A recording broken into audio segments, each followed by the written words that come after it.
Sergeant at Arms.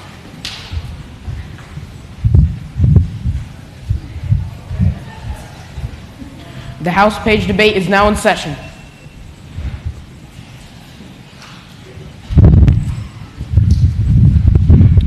The members will rise and be led in prayer by Rihanna Wolstein and will remain standing for the Pledge of Allegiance to the flag of the United States of America, which will be led by Evelyn Johnson. Let us pray. Heavenly Father, please grant our lawmakers the strength and courage to make good decisions for your children in the Commonwealth of Virginia, so that all may come to know your love and goodwill for them. Let our lawmakers keep their eyes and hearts on the teachings of your Son, Jesus, so that all your children may come to know and understand your power and glory. And for those who have other beliefs, we can all practice the most important of all lessons, which is to simply love one another. We ask this in Jesus' name. Amen. Amen. To the flag of the United States of America, and to the republic for which it stands, one nation, under God, indivisible, with liberty and justice for all. I take the prayer down. Yeah, you're good. Thank you. Good job. Good job. The members will answer the roll call by indicating their presence on the electronic voting board. Is that everyone? Push yours. Can I say it? A quorum is present. All right. To the first morning hour of business.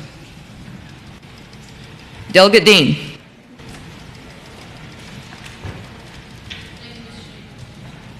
Where's your pen? My button's on. Okay. Thank you, Mr. Speaker. I rise for an introduction. Delegate Dean. All right. Thank you, Mr. Speaker. Members of the House, if you have any parents in the gallery, and all parents, I'd ask you to stand to be recognized.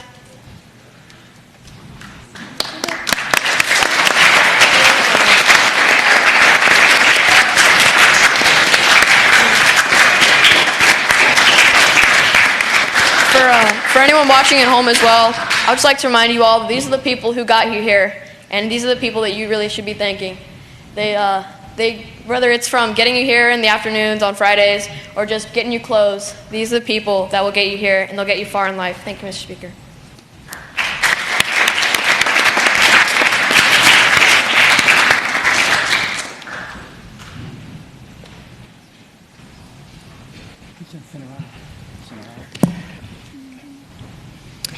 Delegate Nicholson. Mr. Speaker, I rise for introduction. Delegate Nicholson. Mr. Speaker, in the gallery we have active duty and veterans, and I ask that they please stand. Okay, I guess that's nobody. Oh, I'm sorry. I ask that we give them a warm house welcome.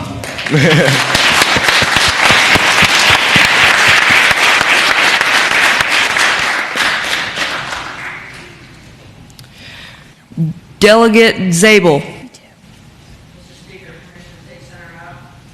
Delegate Zabel, you have the center aisle.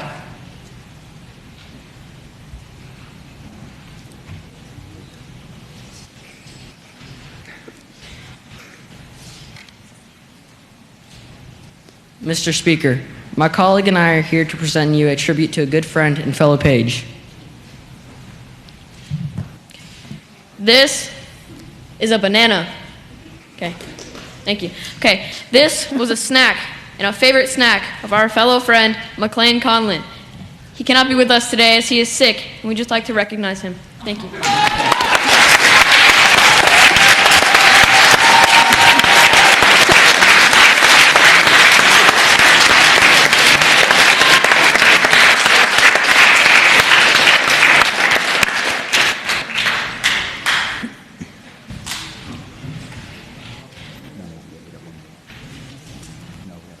The clerk will call the calendar.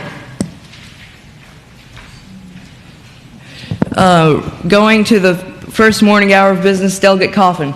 Thank you, Mr. Speaker. Mr. Speaker, members of the body, before we begin our session, I want to thank our head pages, Jacob and Evelyn, for all the work they have done this session.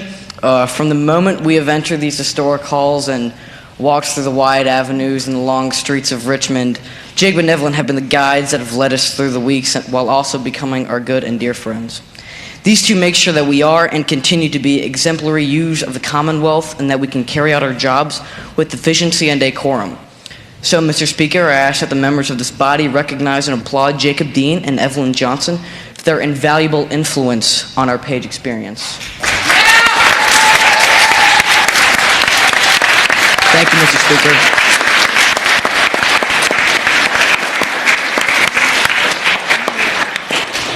Thank you, Jacob and Evelyn, for all the work that you've done for us. The clerk will now call the calendar. House Bill 1, a bill to amend and reenact the Code of Virginia relating to pharmaceuticals.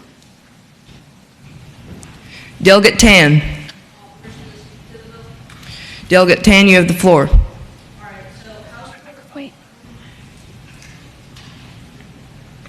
House Bill number 1 makes it so that all pharmaceutical companies have to release an annual report to the public that discloses the manufacturing cost per milligram, sell price per milligram, as well as markup percentage per milligram of the drug or drugs that they produce.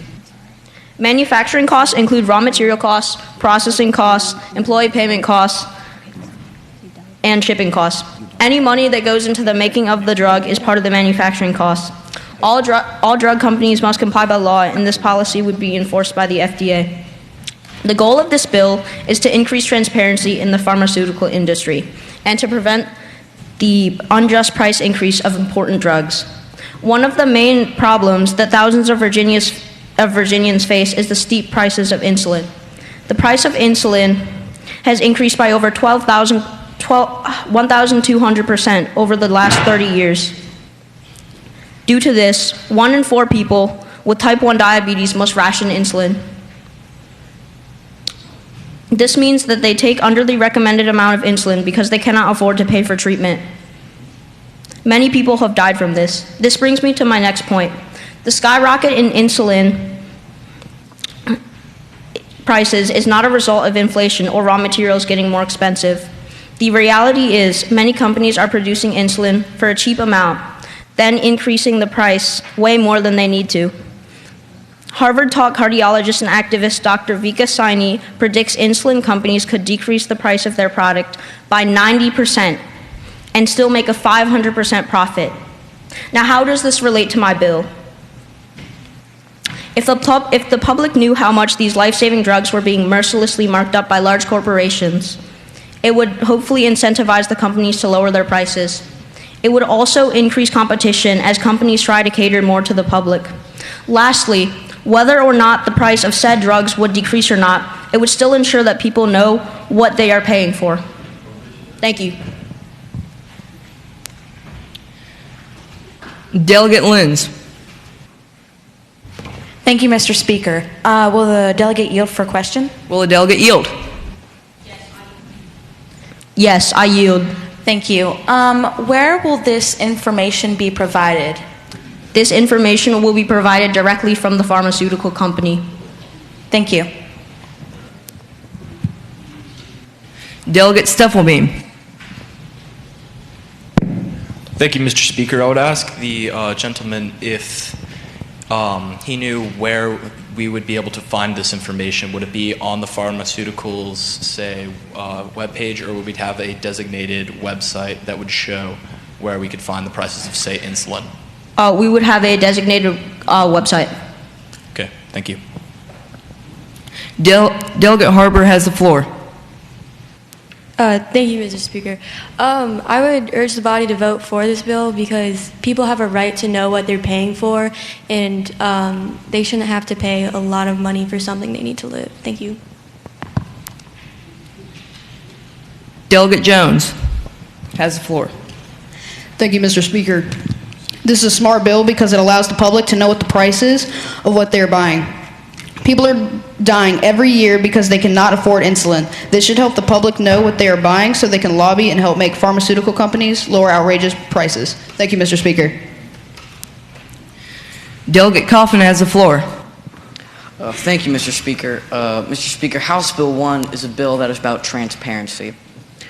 Transparency that would allow companies to properly compete with each other, and transparency that consumers need in order to know what prices that the drugs that they need to survive are being set at.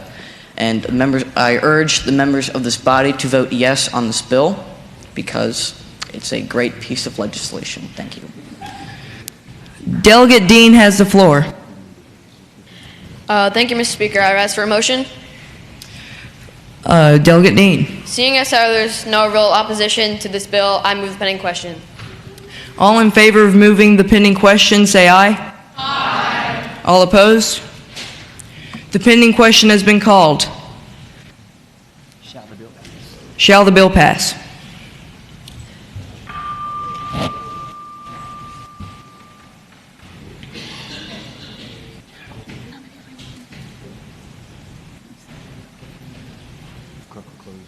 The clerk will close the roll.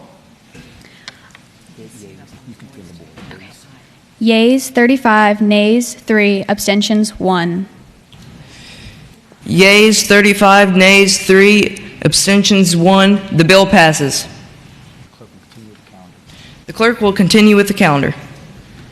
House Bill 2, a bill to amend and reenact sections 58.1-3604 and 58.1-3604.01 of the Code of Virginia relating to eliminating real estate tax, veterans who have served more than 10 years. Patron Dean, reported from Committee on Finance on February 27, 2020.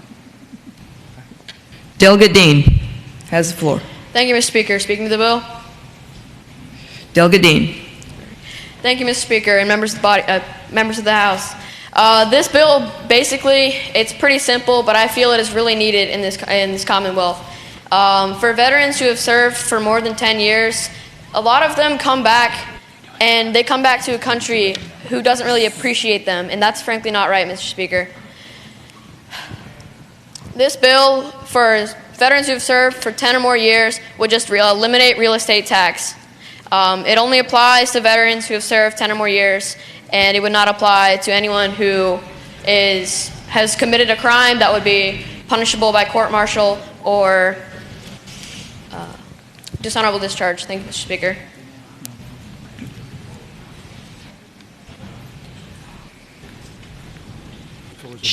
The floor is open for debate.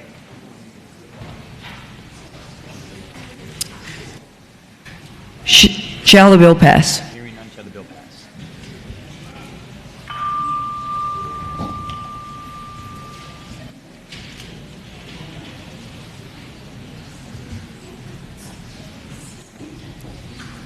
The clerk will close the roll.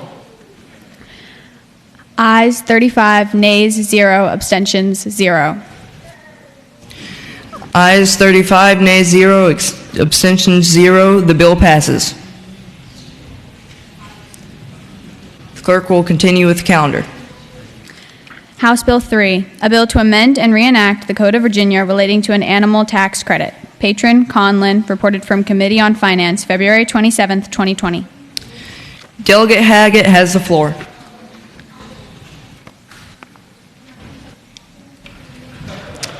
Permission to speak to the bill? Delegate Haggett. Thank you, Mr. Speaker. House Bill 2 provides a tax credit for all the Virginians who rescue animals. Nationally, 64% of animals that enter shelters will end up dying there. In Virginia, the number is 17%. This isn't by random chance. This is thanks to the thousands of Virginians who adopt instead of shopping for their pets. These people deserve a reward. Additionally, this bill can serve to motivate Virginians who are thinking about getting a pet to rescue. I hope it will be the will of the body to pass this bill. The floor is now open for the debate. Delegate Harbor has the floor. I don't really understand the need for this bill. Like, it's a dog. Do you really need like $50 because you adopt a dog? Delegate Haggett. I don't know if I understand the question. Would you mind restating that, please? It wasn't a question, it was a statement. Okay, then my statement is, if you don't want to vote for it, don't. The House will come to order.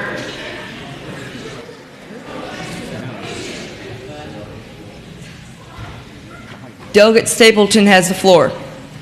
Will the delegate yield for a question? Yes, I will yield for a question. How do you find this bill necessary for purchasing a pet? Like, what is the main purpose or your main goal of this bill? I think that the goal is to motivate Virginians to adopt dogs. So many dogs go into shelters every year. And yes, many, many dogs go into shelters every year, and many of those dogs get euthanized. Luckily, Virginia has a very low euthanasia rate, but I think that we could get it even lower. Delegate Jones has the floor. Will the delegate yield? Yes, I will yield. Do you know how big these tax cuts will be? It is, I believe, $450 per animal. All right, thank you.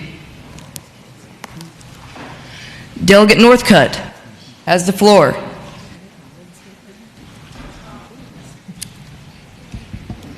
Push the button. Push the...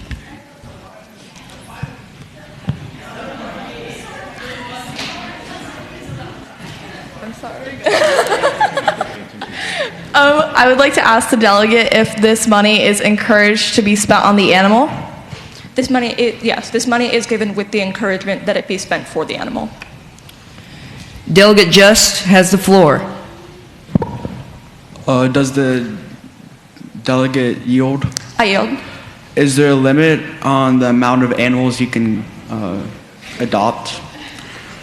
There is not, but almost every locality in Virginia does have laws limiting the amount of animals that you can possess. In a Okay. lot of areas, that number is 3. All right, thank you. Delegate Dean. Will the delegate yield for a question? I yield. So, I know this isn't your bill and McLean's gone, but if you adopt the dog or the other animal and then you just return it, will you still get the tax credit? Because is there a way of actually... You would not. This bill requires physical proof that the dog is currently living with you at the moment that you receive the tax credit. Will the delegate yield for another question? I will. But if they were to actually get this form and then just return the dog or the other animal, will it still apply? It will not. Thank you. Delegate Johnson has the floor. Speaker, I motion to move the pending question. A motion has been made to move the pending question. House will remain at order. A motion has been made to move the pending question. All in favor of moving the pending question, say aye. Aye. All against? No. The pending question has been called. Shall the bill pass?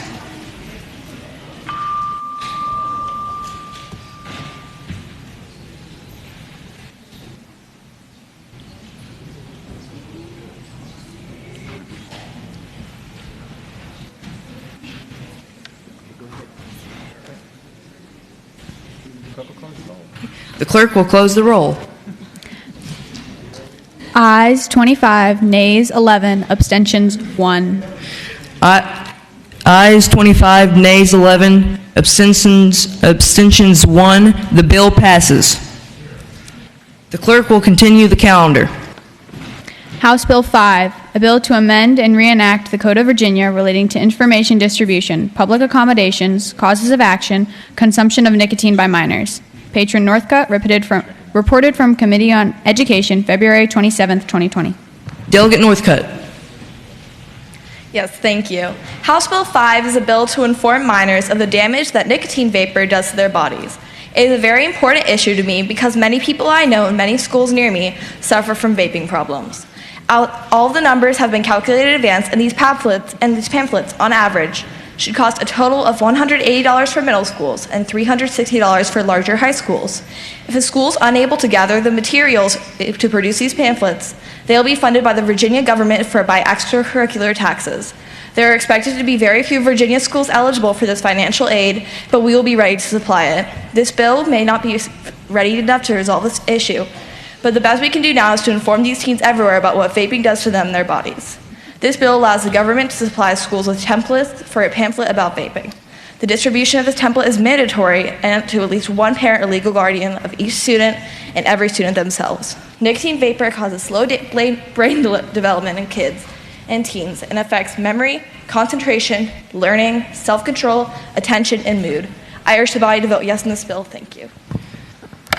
The floor is now open for debate. Delegate Coffin has the floor. Thank you, Mr. Speaker. Will the delegate yield for a question? Will the delegate yield? I yield. Do you have an estimated price for the amount of ink and paper that would be needed for this bill, or would the pamphlet be issued online? This bill, I already mentioned that the exact cost of the amount of reams of paper and the amount of ink cartridges will be around $180 for middle schools on average and $360 for high schools on average. Will the delegate yield for another question? Will the delegate yield? I yield. Luckily for you, I suck at math. So can you tell us what the total amount would be? The total amount of I wouldn't think to add that all up because it would be for each individual middle school. But if an expected amount of schools did apply for financial aid, that would be around 2.3% of extracurricular taxes. All right, I thank the delegate. Delegate Bartlett has the floor. Would the delegate yield for a question? Will the delegate yield? I yield. So you mentioned that schools can apply for financial aid. What exactly prevents the school, even if they have the money, from just applying and having it paid for them? Well, we are trusting the staff not to ask for financial aid because schools do not profit the people running them, and we would just trust that they would spend their money for this pamphlet that would definitely affect the body of their students. Thank the delegate. Delegate Jones has the floor. Do you think this will affect kids in vaping? Will kids just throw this away in the trash can and not care about it, or do you think it'll actually try to make a change? Will the delegate yield? Will the delegate yield? I yield. I would hope so. We have gotten a lot of pamphlets at my school, but just by the staff for reasons. My friends and I usually try to read them over. It's hard to kind of ignore them, especially if there's something that you don't really know much about. These pamphlets are going to have cold, hard facts. They're going to tell you what vaping really does to your body, because it can harm you seriously. And it is rumored to be definitely worse for you than cigarettes. I thank the delegate. Delegate Harbor has the floor. So I support this bill, but my school district has 15,737 kids in it, and it's already an underfunded school system because 70% of our students are below poverty. Oh, wait, that's wrong. You said the school has to pay for it, or the parents have to pay for it? Will the delegate yield? I yield. The school would have to pay for it, not the parents. Oh, never mind then. Sorry. Delegate Dean has the floor. Will the delegate yield for a question? I yield. What is really the purpose of this bill? There are already a lot of anti-nicotine and a lot of anti-vaping companies like Truth who already do a lot for anti-vaping and anti-tobacco. So. Yes, the purpose of this bill is really just to exemplify that and make it mandatory in schools for the kids who are really being affected. You can definitely see advertisements for this, but those things can be made fun of or just brushed off. This is a pamphlet that is not only passed out to you, but your parents, not only to prevent you from vaping, but to prevent you from vaping in the future. Thank you. Delegate Stapleton has the floor. Delegate Stapleton. Will the delegate yield for a question? Will the delegate yield? I yield. So what exactly will having a parent or guardian receive or sign the pamphlet achieve? What will it do? Well, it has a lot of important facts.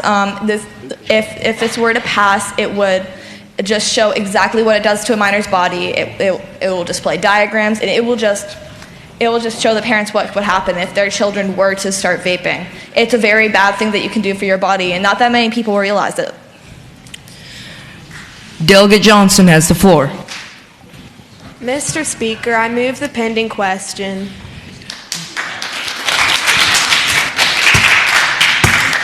The House will remain in order. Delegate Johnson moves the pending question. All in favor of moving the pending question, say aye. Aye. All opposed? No.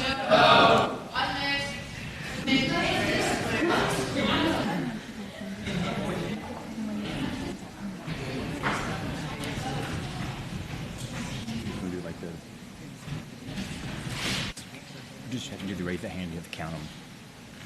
Okay. All in favor of moving the pending question, please raise your hand.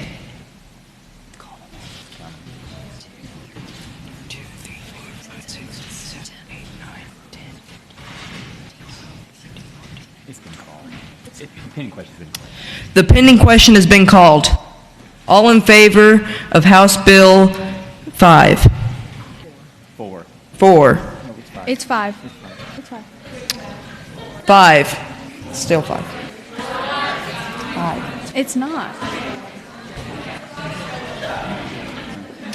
All in favor of House Bill 5, please indicate your preference on the electronic voting board.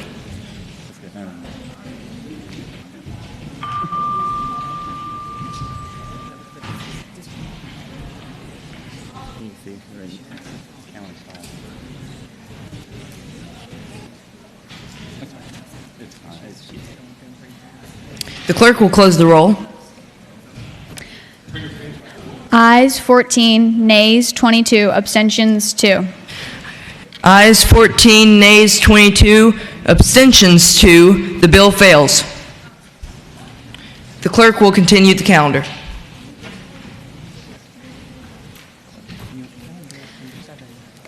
House Bill 7, a bill to create a chapter of the Code of Virginia with the name of Virginia Unrecyclable Plastic Taxation relating to the taxation of the production, import, and export of unrecyclable plastics.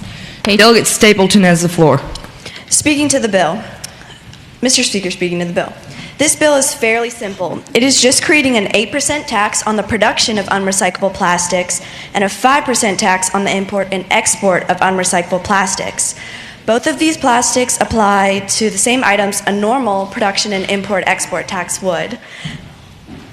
I've handed out my bill, so hopefully they answer all of your questions. The purpose of this bill is to minimize and reduce the quantity of unrecyclable plastic production. It also encourages the amount of recyclable, greener, healthier options.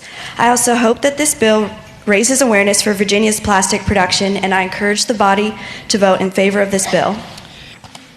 The floor is now open for debate. Delegate Jones. So this will only apply to big companies, it won't hurt small businesses, correct? Correct. Okay, I thank the delegate. Delegate Dean has the floor. Will the delegate yield for a question? Yes, I yield. Due to his very blunt question, how would this not affect small business? So, as I stated, it's only the production of plastics, and you normally don't have single-hand smaller businesses making their own plastic in the garage. They're mainly purchasing their plastics from bigger companies, and the companies are the ones paying for the production and the shipping and the export. Will the delegate yield for another question? Yes, I yield. All right. So, would this have to deal with companies based in Virginia or just factories making the plastics, or would it be importing and exports? So it would be the companies producing the plastic in Virginia and the companies sending the plastics out of Virginia, and also the companies sending it into Virginia. So a kind of a mixture. Does that answer your question? Yes, thank you. Delegate Haggett has the floor. Will the delegate yield for a question? Does the delegate yield? I yield. Okay, so you say that this will not affect small businesses, but do you have any data on how this bill will transfer over to the costs of plastic bottles that small businesses have to purchase and how much those prices would go up? Actually, all plastic bottles, glass or plastic, are made out of recyclable plastics. Okay, thank you.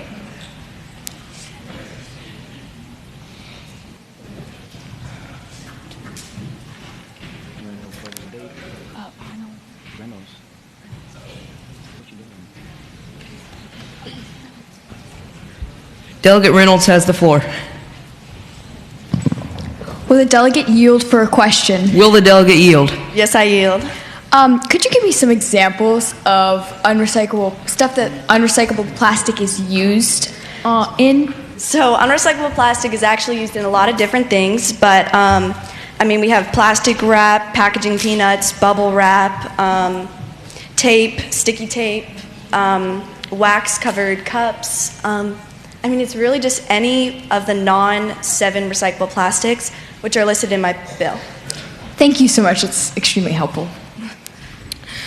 Delegate Purnell has the floor.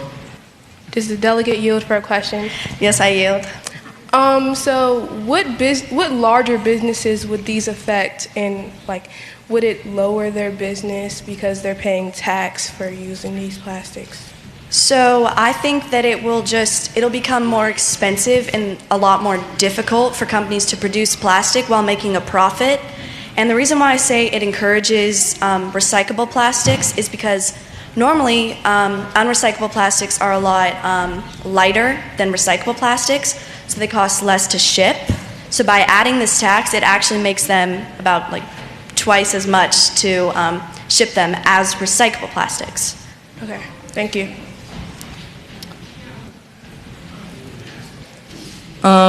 Delegate Lentz has the floor. Thank you, Mr. Speaker. I like the bill. Thank you. Thank you. Delegate Johnson has the floor.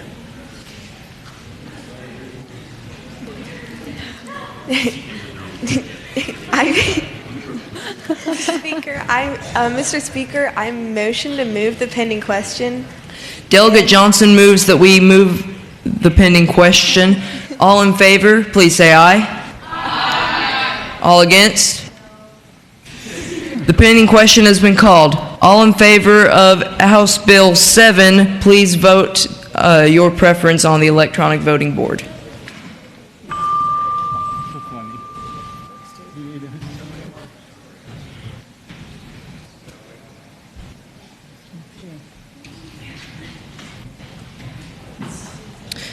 The clerk will close the roll. Ayes 28, nays 9, abstentions 1. Ayes 28, nays 9, abstentions 1. The bill passes. The clerk will continue the calendar.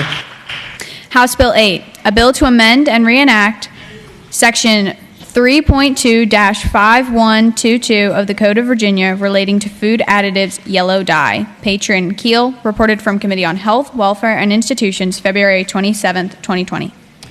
Delegate Keel has the floor.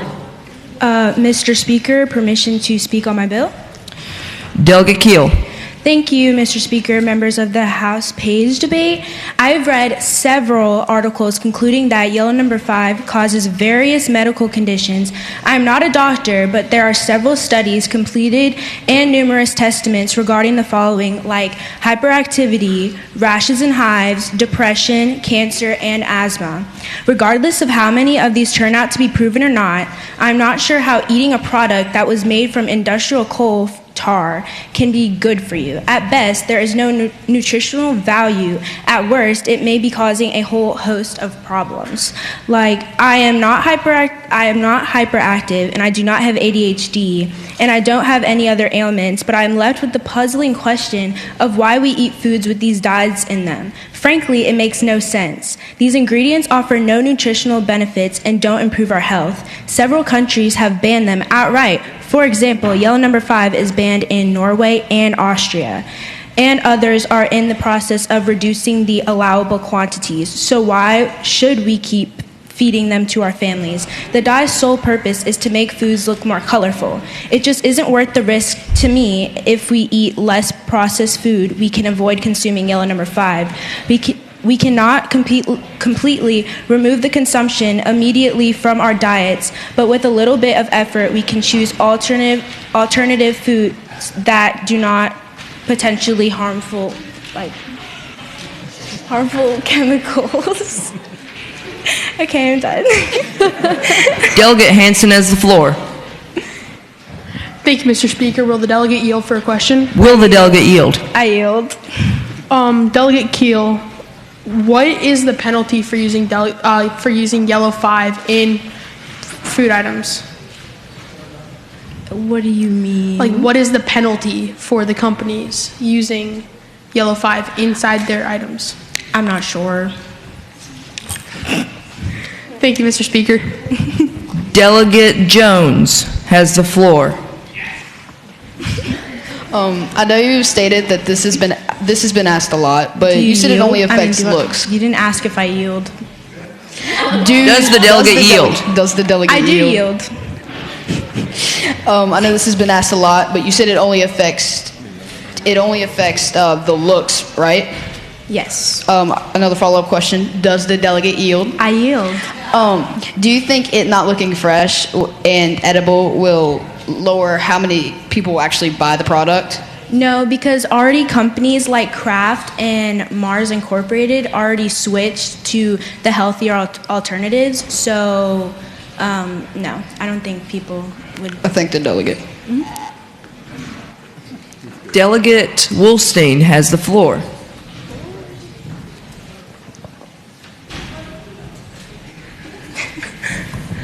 Would the delegate yield for a question? Will the delegate yield? I yield. What food items are the dye found in?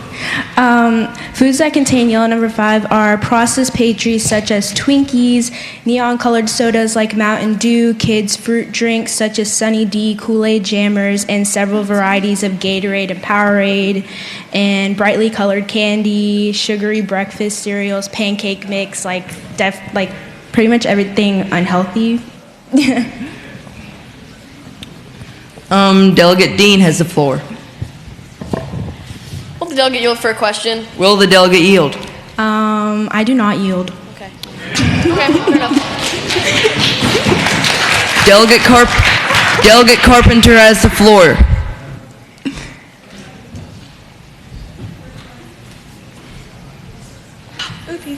Request to speak on the bill. Delegate Carpenter. I encourage people to vote in support of this bill because I don't think kids or anyone, for that matter, should be thinking that candy is harmless or certain foods like that because people, they're like Halloween. It's really advertised, and I think people should know what they're eating and know that it doesn't have healthy benefits and it's not safe. So that's it. Yeah. Delegate Branscombe has the floor. Will the delegate yield? Will the delegate yield? I yield. Sorry, I keep forgetting. Do you think this will hurt businesses that can't sell stuff? Wait, can you repeat that? I didn't hear it. Do you think this will hurt businesses that use Yellow 5 in their food? No, it does not affect like smaller businesses because Kraft is already like switched to the healthier alternatives. So I think the smaller companies can learn from the bigger companies. Thank you, delegate. Delegate Dean has the floor. I move the pending question.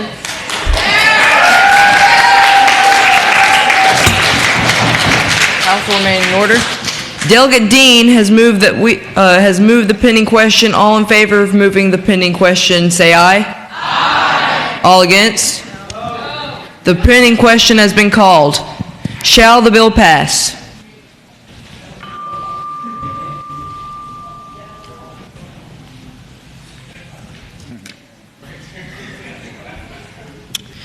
The clerk will close the roll. Ayes 27, nays 10, abstentions 2. Ayes 27, nays 10, abstentions 2. The bill passes. The clerk will continue the calendar. House Bill 8, a bill to amend and reenact. Oh, sorry. House Bill 9, a bill to repeal Section 18.2-283 of the Code of Virginia relating to carrying dangerous weapons into a place of worship and to amend the Code of Virginia by adding a new section numbered 18.2-283.1 related to giving places of worship a right to prohibit weapons. Patron Coffin reported from Committee on Public Safety, February 27th, 2020. Delegate Coffin has the floor. Thank you, Mr. Speaker. Permission to speak to my bill. Delegate Coffin. Thank you, Mr. Speaker. Mr. Speaker, members of this body, House Bill 9 is a bill that, it's a simple bill. It repeals first off, it repeals a section in the code relating to carrying a weapon into a place of worship while a meeting for religious purposes is happening.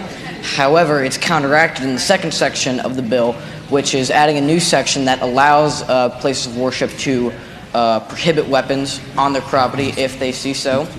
I believe that not only does this bill give rights to law-abiding gun-owning citizens to exercise their rights bestowed to them by the Constitution, and to give places of worship the right to prohibit weapons if they see fit. I hope that this body will bestow this bill a generous fate by passing it. Thank you, Mr. Speaker. If you'd like to speak, please move to the back of the chamber. Delegate Cobb has the floor. Thank you, Mr. Speaker. I rise to speak to the motion. Speak to the bill. Delegate Cobb. I strongly support this bill because religious places of worship deserve to have weapons on campus in case something were to happen. For example, there was an incident in Texas where a shooter arrived at a church with a gun and another man had a gun on him, and he was able to stop the shooting in 6 seconds, saving many lives. Thank you. Delegate Harbor has the floor. I'm really confused. I thought this was to make it so you cannot have guns on religious properties. Mr. Speaker, can I sort of... Delegate Coffin. It's repealing a section that makes it, that does not allow you to carry weapons into a place of worship, but I'm replacing that section with a new section that allows places of worship to prohibit weapons. Okay, cool. Delegate Myers has the floor. Mr. Speaker, speaking to the bill. Delegate Myers. Thank you, Mr. Speaker. I would like to start by saying that I am fully in support of House Bill number 9. I believe that it's very important for all Virginians to be able to keep their firearms with them in order to protect themselves. This would make it so that any individual can bring their firearm to their place of worship as long as the church does not specifically prohibit that firearm in that specific place of worship. An incident a few years ago happened where a group of people were at their place of worship attending a service when an armed shooter showed up to do a mass shooting, and a man right outside of the place of worship had his firearm, and he reacted within 6 seconds. It was able to wound the shooter and save many lives. And if he hadn't have been able to have this firearm at that place of worship, that shooter may have been able to harm more people. If it hadn't been for that citizen and his firearm, the shooter would have been able to do much more harm than what he did. I urge that you all vote yes for House Bill number 9. Thank you, Speaker. Delegate Purnell has the floor. Does the delegate yield for a question? I yield. Okay, so what if a person is deranged and crazy and decides to go in a place of worship with the gun and use that for negative purposes? So then what do you do in that case? Well, first off, if the person is deranged, then they probably wouldn't have access to a firearm. And if they did, if they did, taking the weapon to a place of worship and committing negative acts, as you should put it, would not be their only concern. Does the delegate yield for another question? I yield. So are you saying that you would allow a person to go into a place of worship and you would put it into a scenario that could potentially happen? Scenario, yes, it could potentially happen, but the reason why I repealed the section in the first place is so that law-abiding citizens could exercise their right in a place of worship. So that's why. Delegate Jones has the floor. So this gives churches the right to bring weapons into their church, or gives people right to bring weapons into the church, but also gives them the authorization to prohibit this as well?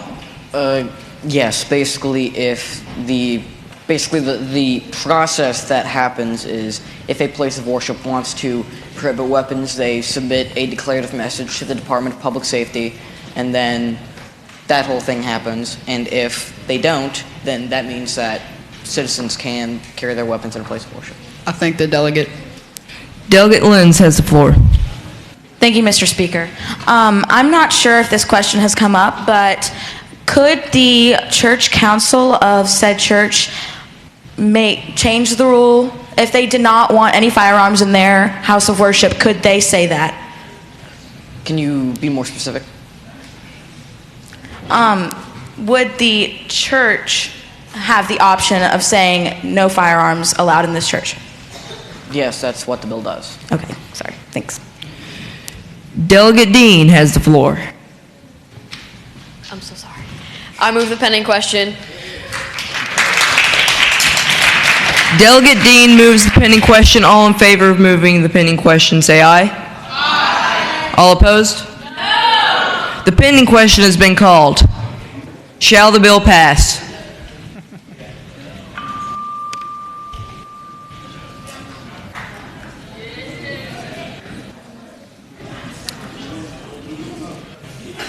The clerk will close the roll.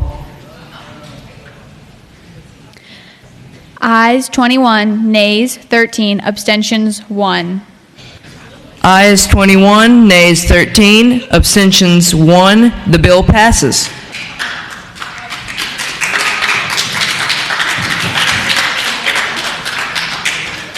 The clerk will continue with the calendar. House Bill 10, a bill to amend the Code of Virginia by adding a section numbered 63.2801.01 related to the amount of soft drinks and other food items recipients of SNAP or other persons using Virginia EBT cards can purchase. Patron Coffin, reported from Committee on Health, Welfare, and Institutions, February 27, 2020. Delegate Coffin has the floor.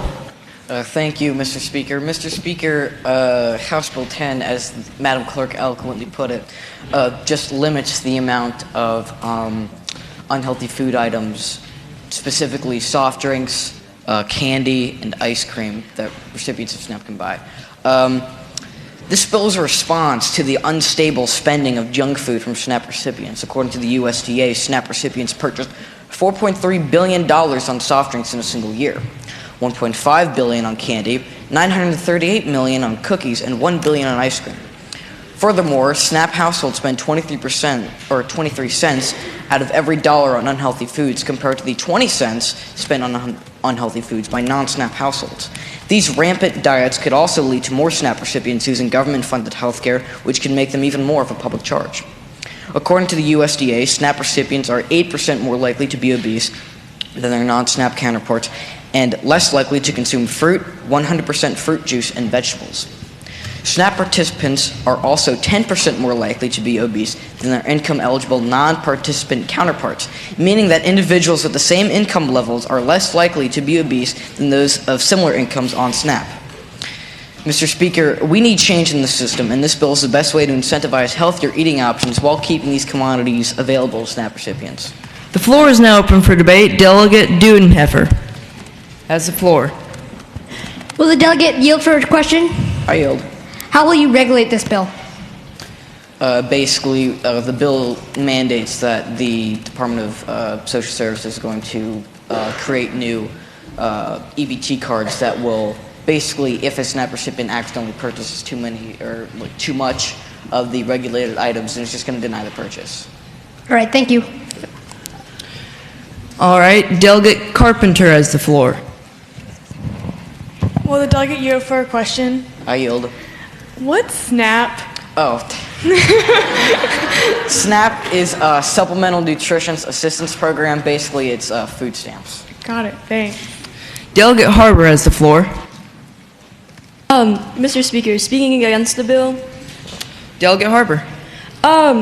What the bill fails to recognize is the fact that unhealthy food is a lot cheaper than healthy food.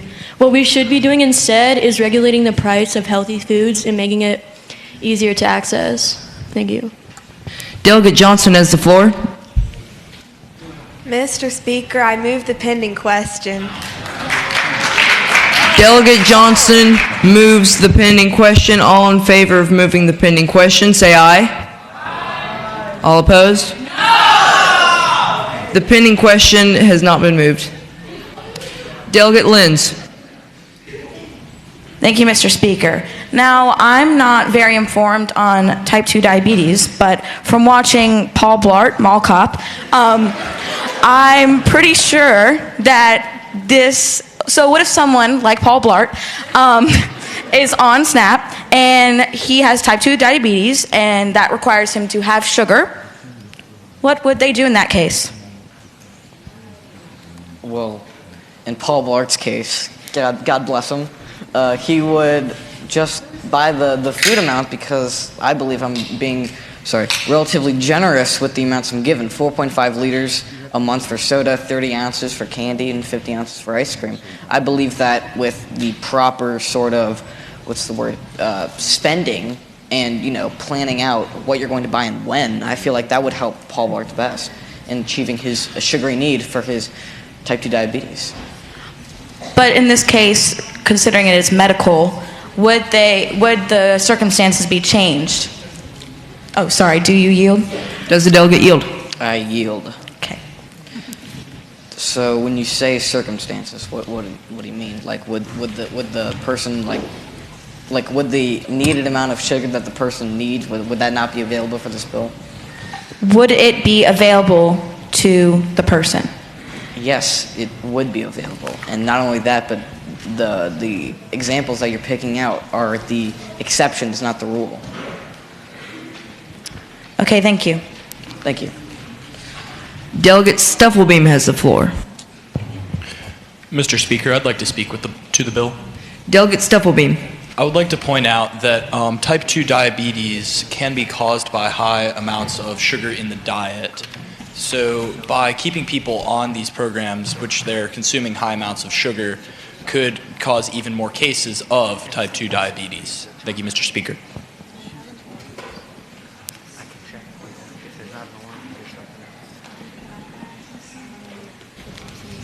All right, Delegate Johnson has the floor. Mr. Speaker, I again move the pending question. Delegate Johnson moves the pending question. All in favor of moving the pending question, say aye. Aye. All opposed? The pending question has been called. Shall the bill pass?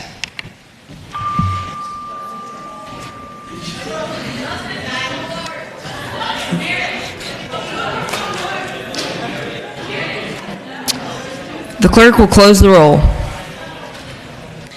Ayes 21, nays 17, abstentions 1.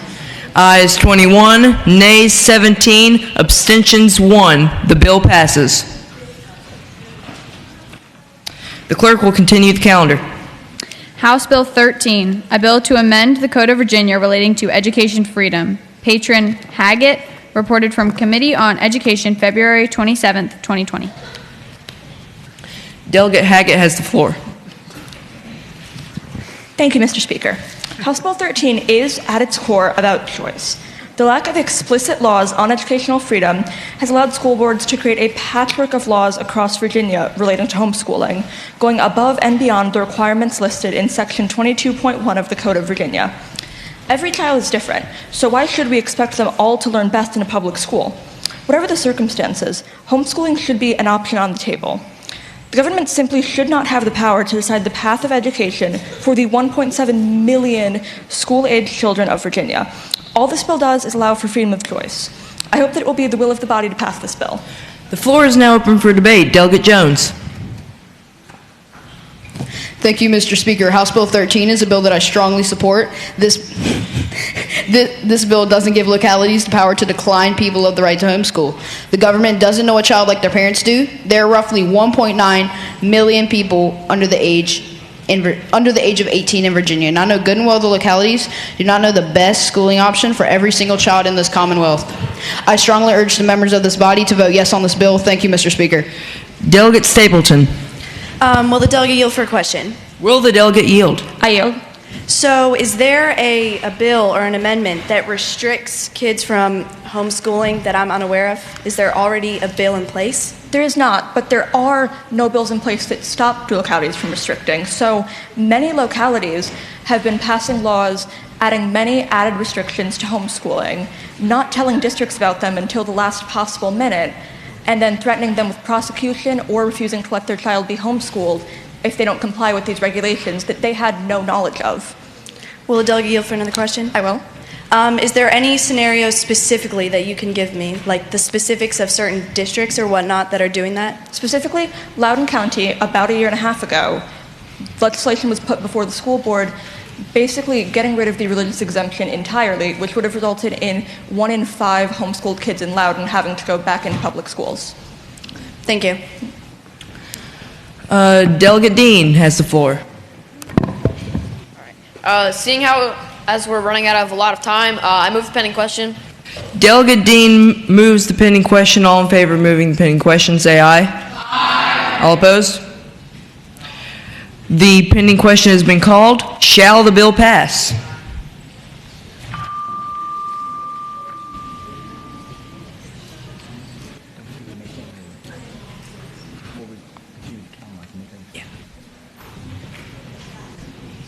The clerk will close the roll. Ayes 28, nays 6, abstentions 1. Ayes 28, nays 6, abstentions 1. The bill passes. I'd also like to make an announcement thanking the speaker and all the delegates and the members of the clerk staff for all their work throughout this debate and setting it up. So I'd like the chamber to please applaud them.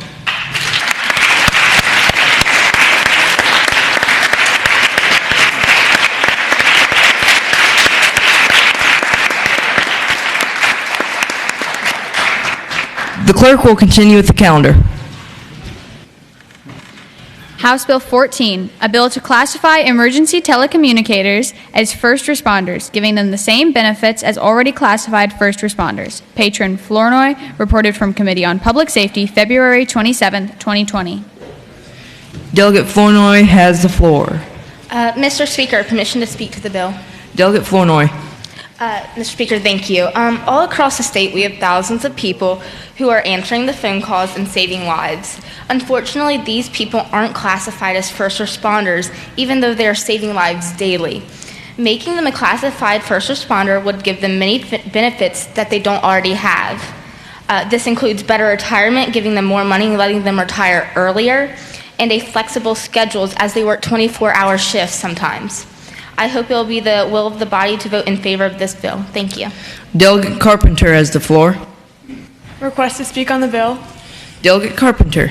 I would like to encourage everyone to support this bill because first responders, they hear a lot of stuff that stays with them through the rest of their lives, and I consider them like they're very important. And people, when they call 911, they can be people that help them through that whole thing, like calm them down. They tell the police, the firefighters, the ambulances, and I think they should be compensated for the work that they do every day. Delegate Cobb has the floor. Thank you, Mr. Speaker. A question for, will the delegate yield for a question? Will the delegate yield? I yield. Where's the funding for this going to come from? So there's a monthly phone bill for everybody in Virginia that has a phone, and monthly we pay 75 cents that goes to the 911 center. And if we up that maybe by 10 cents, then there's around 8 million people in Virginia, so I would say about 6 million have phones. So let's say 6 million people pay 10 more cents than they pay, so 85 cents. That will give us plenty of money for the funding. Thank you. Delegate Stufflebeam has the floor. I would ask the gentlewoman, what exactly is a emergency telecommunicator? Are these the people that answer the 911 calls for the fire, police, and I also would have an additional question. Yeah, they are 911 dispatchers, so they answer the call when you call 911. Okay. Do you yield for a second question? I yield. So what separates these people from, say, receptionists that answer phone calls? These people hear people dying. I personally know someone who has their dispatcher, and they hear people die and they remember the whole conversation in their head. Studies have shown that they have PTSD sometimes afterwards from it, and I mean they are trained to save people's lives in EMD. So I say there's a big difference. Thank you. Delegate Johnson has the floor. Mr. Speaker, I move the pending question. Delegate Johnson has motioned that we move the pending question. All in favor, say aye. All opposed? The pending question has been called. Shall the bill pass?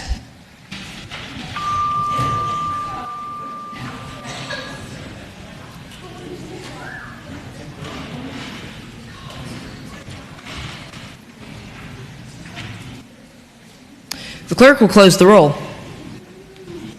Ayes 33, nays 3, abstentions 0. Ayes 33, nays 33, abstentions 0. The bill passes.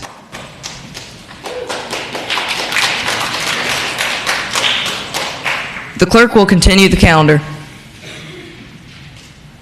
House Bill 16, a bill to amend and reenact the Code of Virginia relating to public schools, electives on Hebrew Scriptures, New Testament, and other religious texts. Patron Bartlett, reported from Committee on Education, February 27th, 2020. Delegate Bartlett. Thank you, Mr. Speaker. Speaking to the bill. Delegate Bartlett.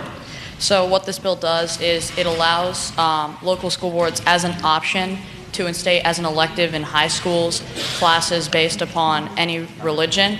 The Virginia Department of Education would be responsible for creating the curriculums for said classes.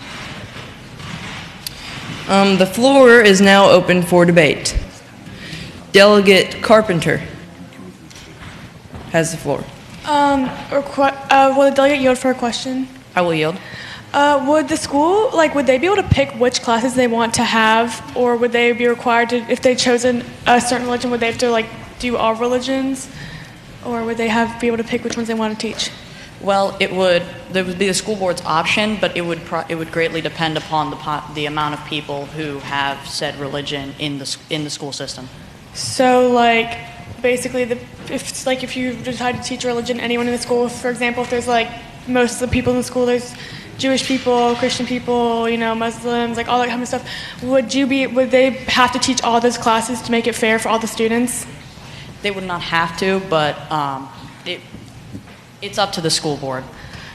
See, I feel like some people could take that as that they're not being fair and they're only teaching certain classes when they should be talking about other religions that aren't getting as much information told to students about them. I would answer that the last section of the bill specifically states that there would be no discrimination or sort of animosity towards other religions or non-religious beliefs. Okay, thank you. Delegate Jones has the floor. Does the school board deem a religion... Oh, will the delegate yield? Yes, I will yield. Does the school board deem a religion or anything worthy? Is the school board the person, the item that chooses if a religion is worthy of an elective? Will you please repeat the question? Does the school board choose which religions get an elective and which ones don't? Do they deem what is worthy and what is not? Yes, but it would probably be based on the amount of students in their school system that have certain religions. All right, I think the delegate. Delegate Dean has the floor. I move the pending question. Delegate Dean motions that we move the pending question. All in favor say aye. Aye. All opposed? The pending question has been called. Shall the bill pass?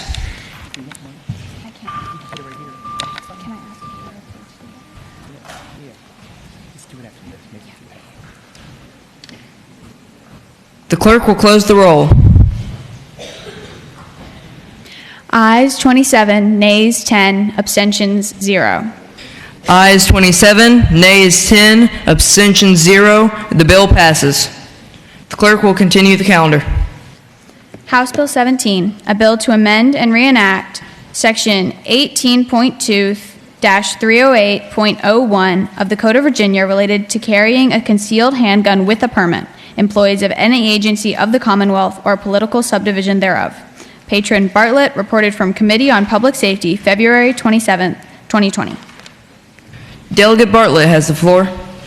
So what this bill does is if you have the necessary permit to carry a weapon and you are an employee of the Commonwealth, then you can bring your weapon to work with you. However, the agency can prevent you from doing that should they have security there to protect you. All right. The floor is now open for debate. Delegate Myers. Mr. Speaker, speaking to the bill. Delegate Myers, you have the floor. Thank you, Mr. Speaker. I'm going to start off by saying that I am in full support of HB 17. Every citizen in the Commonwealth has the right under the Constitution to be able to protect themselves by means of a firearm. The bill says that any citizen of the Commonwealth of Virginia is allowed to carry a concealed handgun into their place of worship if that place of work is not already providing them with proper protection in the form of an armed guard or police officer. I would like to start off by saying that I know people that have their concealed handgun permit, and I would like to let everyone know that permit is not handed out to any given person. In order to obtain that permit, you have to go through many steps and have many background checks in order to receive this permit. If they have a concealed handgun permit, then they have been deemed by the government safe to carry a concealed handgun. And again, I state it is our right under the Constitution to be able to protect ourselves by means of a firearm. I urge everyone to vote yes on HB 17. Thank you, Mr. Speaker. I'd like to ask everyone to turn off their page buttons. If you need anything, please press your button. Delegate Hoagland has the floor. Thank you, Mr. Speaker. Permission to speak to the bill? The delegate has the floor. I urge the body to vote no on this bill. Our background checks aren't, they just aren't good enough for this bill to be safe. So, thank you. Vote no. Delegate Bartlett. I would respond to that with, I can read the requirements of things you cannot have a permit with if you would like. I know what. What? If you would like to know the things that you cannot have a permit. I don't want to know. Thank you. Delegate Johnson has the floor. Like I've said many times during the session, I move the pending question. Delegate Johnson motions that we move the pending question. All in favor of moving the pending question, say aye. Aye. All opposed? No. Ayes and if you would like to move the pending question, raise your hand.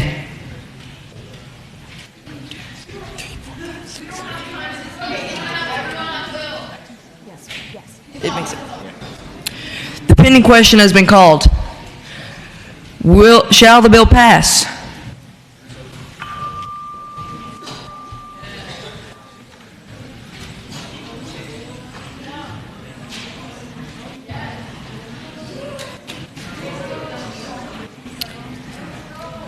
The clerk will close the roll. Ayes 24, nays 13, abstentions 1. Ayes 24, nays 13, abstentions 1. The bill passes. The clerk will continue the calendar.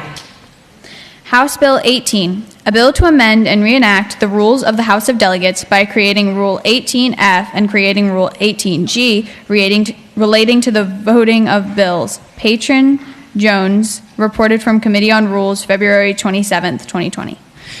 Delegate Jones has the floor. Thank you, Mr. Speaker. House Bill 18 is a bill that amends the House rules by creating House Rule 18F and House Rule 18G.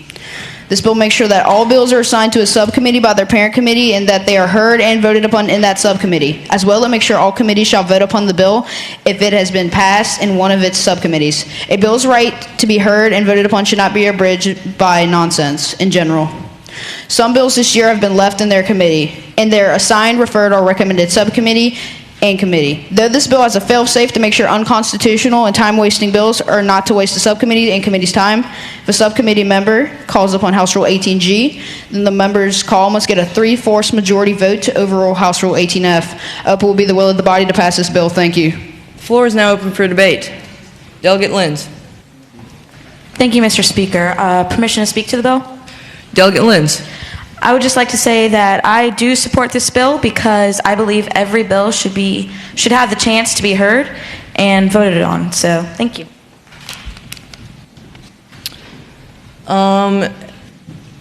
Seeing no opposition or questions, shall the bill pass?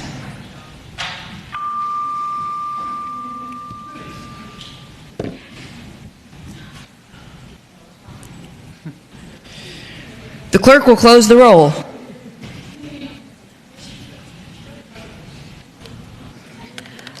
Ayes 35, nays 1, abstentions 1. Ayes 35, nays 1, abstentions 1. The bill passes. The clerk will continue with the calendar. House Bill 19, a bill to amend and reenact the Code of Virginia relating to Virginia lottery funds going to education in the Commonwealth of Virginia. Patron, Lenz, reported from Committee on Finance, February 27th, 2020. Delegate Lenz has the floor. Thank you, Mr. Speaker and members of the body. House Bill 19 simply requires the Virginia Lottery to contribute at least 17% of its annual lottery funds to education in the Commonwealth of Virginia. This bill is not taking money away from the winner of the Virginia Lottery, but instead the money would come out of the taxes the Virginia government already receives from the lottery. The money would go to the school board of the specific district. There are 133 in Virginia. And they can decide how the money would be used. However, they cannot use the money to increase their pay. The money would make a great difference in education in Virginia, and I hope it's the will of the body to vote yes to House Bill 19. Thank you. The floor is now open for debate. Delegate Stufflebeam has the floor. Mr. Speaker, I'd like to ask the gentlewoman a question. Does the delegate yield? Gentlewoman, thank you. I yield. Okay, so how do you distribute the money? Is it you give every county a certain amount based on their population, or do you give each county the same amount of money? So the money would be distributed based on population and yearly income from that school. Does that make sense? Does the delegate yield for an additional question? I yield. So does this specifically benefit schools that have higher populations of lower income students? No, the money is distributed based on population of the school and the yearly income of the school, not the students. Or I mean the families. Is that what you asked? Not really. Can you elaborate then? Okay, so basically, if you have more families that have a lower income, does the school receive more money for that? Or if you have say more families that are wealthier, the school gets more income? No. Which is it then? You just said no. It does not matter whether the student's family has a high income or a low income. Does that answer your question? Still no. You're not giving me an answer. Yes, thank you, Delegate Dean. What I'm asking is, say a student has a low income family. Okay. And say the school has multiple of those low-income families, they have more low-income families than high-income. Does that school receive more funding than a school that has more students with a higher income? No, it does not. The school does not get more money than a school with high-income families. So that answers your question. Yes, it does. Yes, it does. It does answer your question. Delegate Armstead has the floor.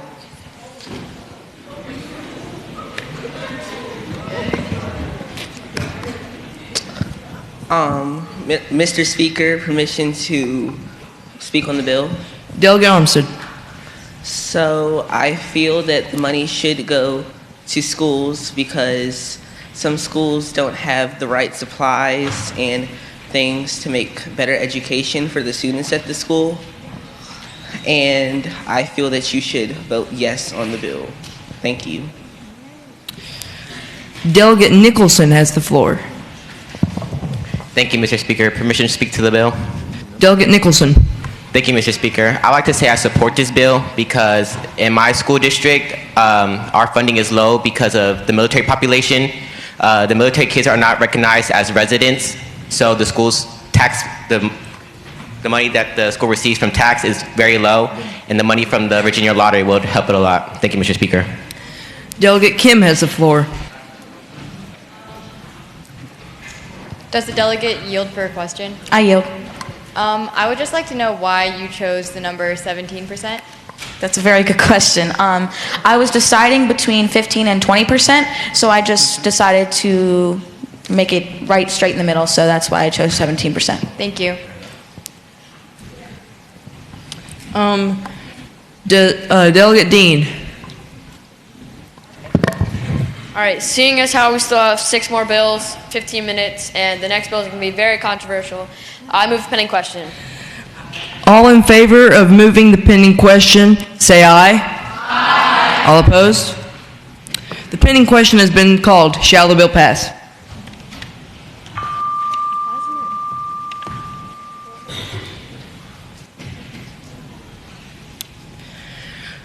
The clerk will close the roll. Ayes 14, nays 23, abstentions 0. Ayes 14, nays 23, abstentions 0. The bill fails. The clerk will continue with the calendar. House Bill 20, a bill to propose an amendment to the Constitution relating to the election of the governor. Patron Conlin, reported from Committee on Privileges and Elections, February 27, 2020. Delegate Bartlett has the floor. Thank you, Mr. Speaker. This bill is McLean's bill, who, as previously mentioned, is not here today. From my understanding, this bill creates an electoral college for the governor. I may not be able to answer all of the questions, being that it is not my bill. The floor is now open for debate. Delegate Jones. I'm in support of, speaking to the bill. Delegate Jones. I'm in support of this bill because it'll give a voice to rural Virginians in Southwest, South Side, and other areas of Virginia with low population. And it'll give us more of a voice in the say of who the governor is. I hope that the body will pass this bill. Thank you. Delegate Coffin has the floor. Thank you, Mr. Speaker. Will Delegate Bartlett yield for a question? I will. Does the bill specify whether in the election are we going to use Senate districts or House districts? I am not sure. Will the delegate yield for another question? Yes. Does the bill specify how many electoral votes are allocated to each segment of the Commonwealth that is, bisected if the election carries out? Again, I'm not sure, but I don't think so. I'd like to thank the gentleman. Delegate Johnson has the floor. Mr. Speaker, I move the pending question. All in favor of moving the pending question, say aye. Aye. All opposed? Pending question has been called. Shall the bill pass?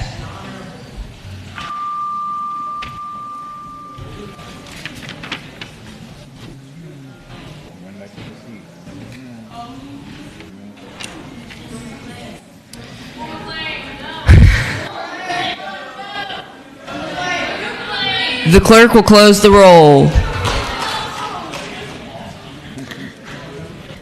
Ayes 15, nays 23, abstentions 0. Ayes 15, nays 23, abstentions 0. The bill fails. The clerk will continue with the calendar. House Bill 21, a bill to amend and reenact the Code of Virginia relating to public school discrimination based on sexual orientation and gender identity. Patron Nicholson, reported from Committee on Education, February 27, 2020. Delegate Nicholson has the floor. Thank you, Mr. Speaker. Permission to speak to my bill? Delegate Nicholson. Thank you, Mr. Speaker. First, I would just point out that it's just not for sexual orientation and gender identity. It also relates to race, culture, and religion. First, I'd start with, ladies and gentlemen of the House, my bill is here to protect the children like myself and other members of this body. Children in public school systems are constantly being discriminated against because of their race, religion, culture, sexual preference, and how they identify. Although it may not happen to you, it has happened to others, and it is still going on. Morgan, a male who identifies as female, was left out of a lockdown drill in her school and left with a panic attack because they wouldn't let her into the girls' locker room because of how she identified herself.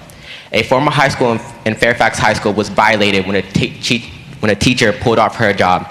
I am still bullied in my school because of my sexual preference. School is supposed to be a safe and comfortable learning environment. If students are being stigmatized and discriminated against daily, how is school supposed to be promoting a safe and comfortable environment? Thank you, Mr. Speaker. The floor is now open for debate. Delegate Cobb. Thank you, Mr. Speaker. Speaking to the bill. Delegate Cobb. Students at a school deserve a safe space where they can change in the locker rooms so that they do not have to prematurely expose or be exposed to the opposite biological sex until they make that decision. A heterosexual male who could want to take advantage could misuse this policy by pretending that they are feeling like a girl to gain access to the girls' locker room.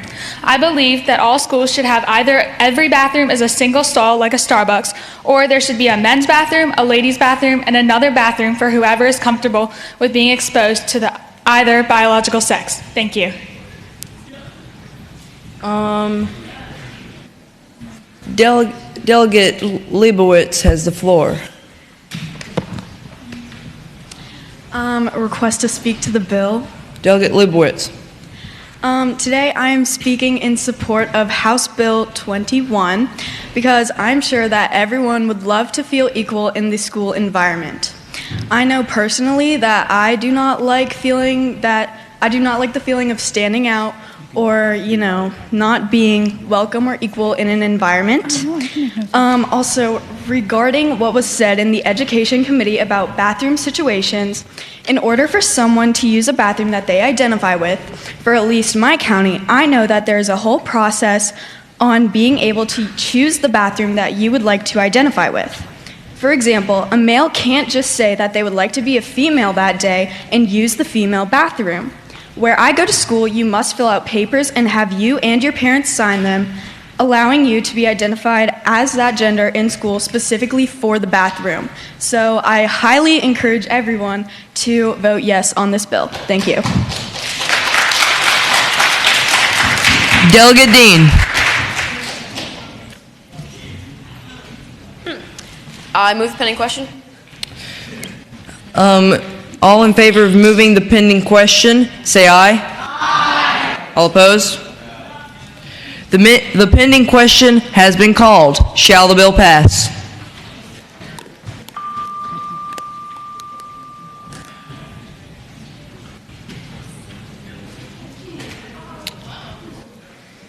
The clerk will close the roll.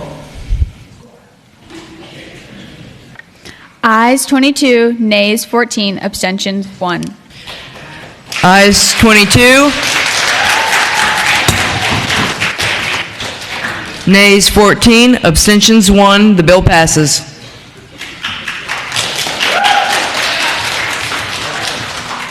The clerk will continue with the calendar. House Bill 23, a bill to amend and reenact the Code of Virginia relating to public restrooms, cleanliness, and maintenance. The House will remain in order. Patron Branscombe reported from Committee on Health, Welfare, and Institutions, February 27th, 2020. Delegate Branscombe has the floor. What HB 23 does is help keep public restrooms clean and sanitary by hiring specialists to check them. These specialists will randomly show up and check the facility every 12 months. They will also fill out a mandatory 1 through 5-star chart on the bathroom's cleanliness. If the specialist decides the restroom fails to match state criteria, then it can be shut down for up to 1 week. I urge the House to vote yes for my bill. The floor is now open for debate.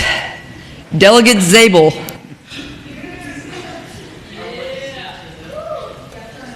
Nope. Oh, I would like to speak to the bill. Delegate Zabel has the floor. I would like to say that I like this bill because it will stop the spreading of diseases in bathrooms. It'll supply more jobs. Nobody likes a dirty bathroom. And I'm in 100% support of the police. Diseases.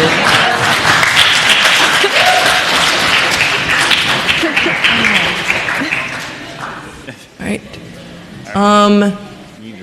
Delegate Barnes. I would like to speak to the bill. Delegate Barnes has the floor. I also, okay, so yeah, I have been on a lot of road trips and things, and so I've experienced a lot of very questionable bathrooms. and I don't want anybody else to have to go through that. So I urge you to vote yes for this bill. Delegate Dean has the floor. I move the pending question. The Delegate Dean asks that we move the pending question. All in favor of moving the pending question, say aye. Aye. All opposed? No. The pending question is called. Yes, keep it moving. All in favor, shall the bill pass?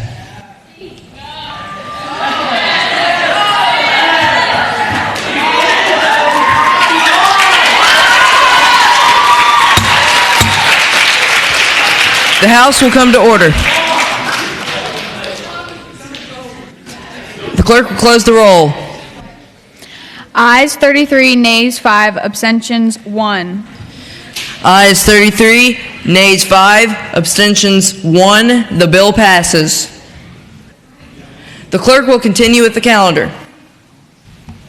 House Bill 24, a bill to amend and reenact the Code of Virginia relating to public schools discrimination based on hair length or style. Patron Nicholson reported from Committee on Education, February 27, 2020. Delegate Nicholson has the floor. Thank you, Mr. Speaker. Permission to speak my bill? Delegate Nicholson. Thank you, Mr. Speaker. My bill prevents public schools from enforcing any kind of disciplinary act related to curly hair, braids, and dreadlocks. Mr. Speaker, our hair has been called unprofessional and unkept. We are constantly being told to cut it, straighten it, or perm it. Right now, there's a high school student who is unable to attend school right now because the school will suspend him or send him to an alternative school because of his hair. There was a time when I was uncomfortable with my hair. My hair was different from the rest of the kids. It wasn't until at the end of 8th grade that I got comfortable with my hair and chose to embrace it. I would also like to point out that the African American community itself spends over $1 billion annually on hair products. My hair is a sign of my dedication. I wake up every morning just to do it. I know I wake up earlier than the rest of these pages, except one, to do my hair. Even though we are criticized for our hair choices, we often see our hairstyles appropriated by those who do not have the cultural roots in our styles. Curly hair, braids, and dreadlocks are not a wardrobe, but a culture. The school system should not be allowed to police our hairs because our hair is not a wardrobe, it's our culture. We need to support diversity. I need you to support this bill. Thank you, Mr. Speaker. Due to time constraints, this bill will not be debated. All in favor, shall the bill pass?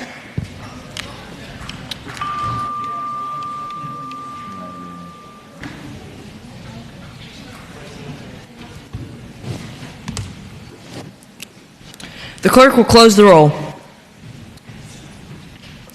Ayes 30, nays 7, abstentions 1. Ayes 30, nays 7, abstentions 1. The bill passes. The clerk will continue the calendar. House Bill 25, a bill to amend and reenact the Code of Virginia relating to schools, disclosure of information by a school counselor without consent of the student, gender identity or sexual orientation. Patron Harbor reported from Committee on Education, February 27, 2020. Delegate Harbor has the floor. My bill states that if a student comes out to a counselor saying that they are gay or transgender, that counselor cannot tell the parents without a written note. And the note has to say something along the lines of, you can tell my parent I'm gay, or you can tell my parent I'm trans. Thank you.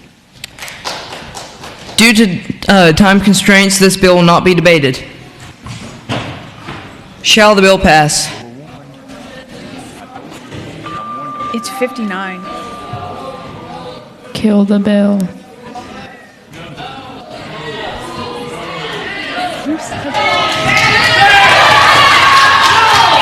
The clerk will close the roll. The clerk will close the roll. The clerk will close the roll. Ayes 19, nays 19, abstentions 1. Yeas 19, ayes 19, nays 19, abstentions 1. The bill fails.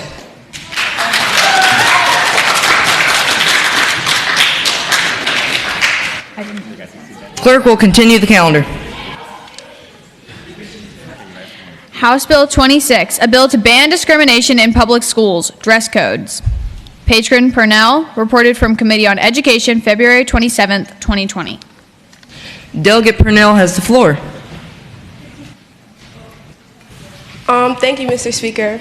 Mr. Speaker and members of the body, it is no secret that dress codes for young women are much more strict than dress codes for young men. This bill would protect these young women from being called out or punished for wearing what they want to wear to public school. This bill ensures that public schools across the Commonwealth cannot do so. There are girls in elementary school being sent home or told to put on longer or looser clothing, which is not appropriate.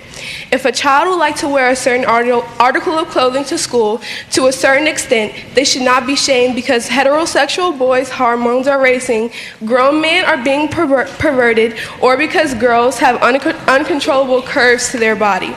This bill does not say girls can wear bikinis to school. It simply says young girls should not have to constantly be worried about being sexualized. Women are not objects and should not be treated as so for simply wearing an article of clothing that anyone else considers wrong. It is my wish that the bill will engross and pass this bill. Thank you. Due to time constraints, this bill will not be debated. Shall the bill pass?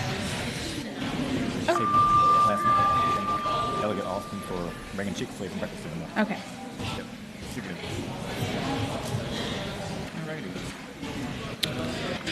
The clerk will close the roll. Ayes 22, nays 14, abstentions 2. Ayes 22. Nays 14, abstentions 2. The bill passes.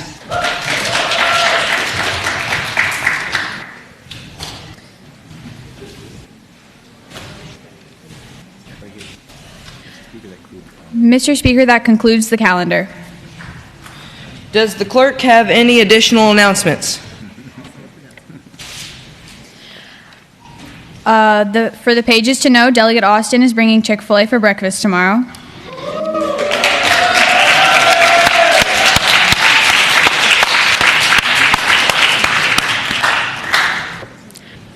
All pages are requested to clean up your desks and return to the Omni immediately after adjournment. And Merriweather's is closed.